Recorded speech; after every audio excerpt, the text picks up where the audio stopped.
सरला तो आज अपने ससुर जी को देखकर चौंकी गई।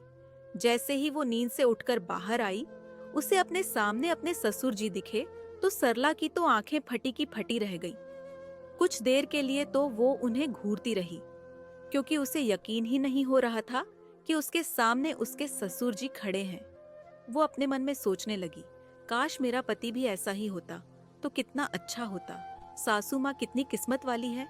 तभी उसे अपने पति यानी विवेक पर गुस्सा आने लगा। कमरे में झांक कर देखा तो विवेक खर्राटे मारकर सो रहा था। सुबह सुबह ही सरला का मूड खराब हो गया। वो अपने काम में लग गई। ऑफिस जाने से आधे घंटे पहले विवेक उठा और रोज की तरह आनन फानन में आया और तैयार हुआ और बिना नाश्ता किए है चला गया। अब तो सरला ने विवेक को सबक सिखाने का ठान लिया।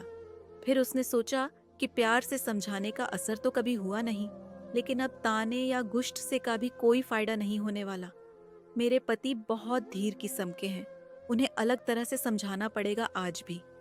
उस दिन जब विवेक बिना नाश्ता किए निकल गया तो हमेशा की तरह सरला ने गुस्सा नहीं किया, क्योंकि उसके दिमाग में तो सिर्फ उसके ससुर जी चल रहे थे। वो अपने ससुर जी से बहुत ज्यादा प्रभावित थी।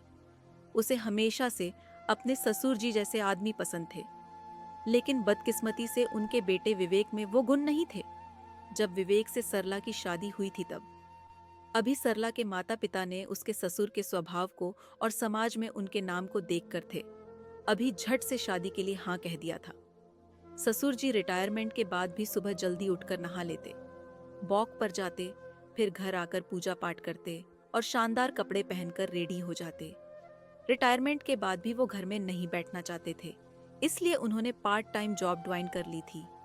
पैसे की कोई कमी नहीं थी, लेकिन ससुर जी को घर बैठकर आलसी नहीं बनना था। बहुत शौकीन इंसान थे। घूमना फिरना, तैयार होना, नए नए कपड़े, जूते, घड़ियां लाना, परफ्यूम लगाना, कुल मिलाकर हमेशा अप टू डेट बनकर रहना उनका शौक था। वो आए दिन सासू माँ के लिए भी तोहफे लाते थे और दोनों अकेले ही घूमने निकल जाते थे। कई बार तो वो सासू माँ को पिक्चर भी दिखाने ले जाते थे, लेकिन जब सबके साथ जाने की बात करते तो विवेक हमेशा कोई ना कोई बहाना बनाकर मना कर देता। विवेक अपने पिता से बिल्कुल उड़ते स्वभाव का था। वो सुबह देर से उठता, दौड़ता भागता, भूखा प्यासा ही ऑफिस जाता। थका हारा जब शाम को घर आता तो बैठकर टीवी देखता या अखबार पढ़ता, और फिर मैं कुछ बोल देती तो थोड़ा चिड़चिड़ करके सो जाता। सरला तो अपने पति के स्वभाव से परेशान ही हो गई थी। आखिर उसकी शादी को अभी 2 साल भी पूरे नहीं हुए थे। विवेक की कुटाही के कारण कोई बच्चा भी नहीं था। अब यही तो वक्त था जब दोनों पति पत्नी एक दूसरे के साथ खुलकर जी सकते थे, घूम फिर सकते थे। कभी कभी तो सरला सोचती कि मुझसे ज्यादा तो ससुर जी और सासू माँ घूमते हैं। एक मेरे पति हैं जिन्हें छुट्टी के दिन भी बस बिस्तरी नजर आता है, और वो भी बस अकेले सोने के लिए। और एक मेरे ससुर जी हैं जो रिटायरमेंट के बाद भी घर में नहीं दिखते। विवेक के स्वभाव से घर के सभी परेशान थे, लेकिन अब कोई भी उसे कुछ नहीं कहता, क्योंकि सब मान चुके थे कि वो सिर्फ अपनी नौकरी करेगा और घर आकर सुझाएगा। उत्साह के नाम पर उसके जीवन में बस टीवी देखना ही है। सरला को बहुत मलाल होता जब वो अपने ससुर जी को देखती। आज जब वो सुबह उठी तो उसने देखा कि ससुर जी नहीं है और एक मेरे पति है जो खर्राटे भर रहे हैं। उसे अपनी शादीशुदा जिंदगी उदास लगने लगी थी, क्योंकि विवेक में तो किसी चीज का कोई उत्साह ही नहीं था।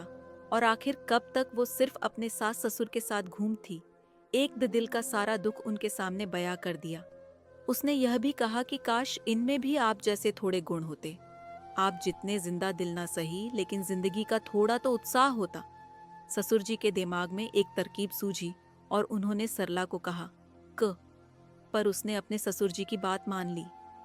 अब से दोनों ससुर बहू साथ में वॉक पर जाने लगे, पिक्चर भी जाने लगी, और कोई विवेक को पूछता भी नहीं था कि वो आएगा या नहीं। विवेक को धीरे धीरे ये सब बुरा लगने लगा। उसने सरला से कहा कि लगता है अब तो तुम्हें मेरी जरूरत ही नहीं है। सरला ने भी प्यार से ताना देते हुए कहा, अगर आपके भरोसे रहूंगी तो मेरी जिंदगी भी आप जैसी ही उदास हो जाएगी, इसलिए अब मैंने अकेले ही एंजॉय करना सीख लिया है। विवेक को यह जवाब अखर गया। अब तो छुट्टी के दिन भी वो अकेला ही घर पर सोता और सास, ससुर जी और सरला कभी पी कर लो इस बार हम तीनों साथ में घूमने चलेंगे। मैंने 3-4 दिन का प्रोग्राम बनाया है। अब विवेक तो चौंक गया। 3-4 दिन? आखिर आप लोग कहाँ जा रहे हैं? मुझसे भी पूछ लिया होता, मैं भी छुट्टी ले लेता। विवेक के स्वर में थोड़ा गुस्सा। तभी ससुर जी बोले, छुट्टी ले लेता? तुम शादी के इन 2 सालों में बहू को आज तक घुमाने नहीं लेकर गए। तुम क्या हमारे साथ चलोगे? रहने दो, तुम घर पर ही आराम करो। अब 3-4 दिन तुम आराम से नींद पूरी करना। वैसे भी घूमने फिरने में रखा ही क्या है?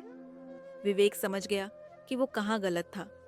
उसमें जीवन को लेकर खास उमंग नहीं थी, लेकिन जब उसने अपनी पत्नी को उसके बिना एक जॉय करते देखा तो उसे झटका लगा और उसे एहसास हुआ कि अपनी पत्नी के साथ घूमना फिरना, एक जॉय करना, कभी कभी उसे यूं ही बाहर लेकर चले जाना, शादीशुदा जिंदगी के लिए कितना जरूरी है।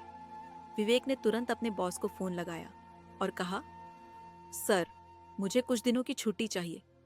शादी के बाद पहली बार अपनी पत्नी को घूमने लेकर जा रहा हूँ। ये सुनकर सरला तो हकी बकी रह गई और ससुर बहू ने एक दूसरे की तरफ देखा और खुशी से झूम उठे।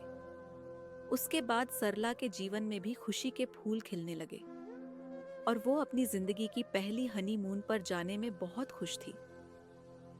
दोस्तों, ये कहानी आपको कैसी लगी? अपनी राय कमेंट बॉक्स में जरूर दें।